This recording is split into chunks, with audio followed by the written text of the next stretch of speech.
Elijah and the priests of Baal. The Lord's prophet versus false priests. The kingdom of Israel continued to suffer from having no water. King Ahab told the people to follow a false god named Baal. The Lord sent Elijah the prophet to meet Ahab.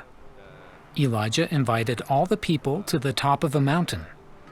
He invited the king and his priests to a challenge to see whether the Lord or Baal was the true God. Elijah explained the challenge. He and the priests would sacrifice a bull on the altar, but they would not light a fire themselves. Instead, the priests would pray to Baal to start a fire. Then Elijah would pray to the Lord to start a fire. Elijah knew that only the true God would start the fire. The priests of Baal prayed to their God from morning until noon, but nothing happened.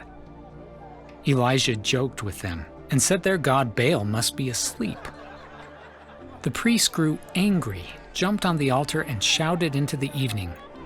They hoped their God would answer, but there was still no fire. Then it was Elijah's turn. He built an altar to the Lord, dug a trench around the altar, and prepared the sacrifice.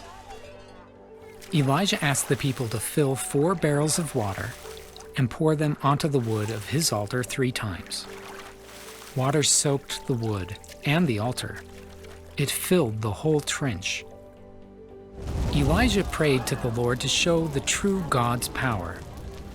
The Lord's fire came down and consumed the sacrifice, wood, stones, and water. The people knew that Elijah's God was the true God. Elijah prayed that the drought would end, and the Lord sent rain.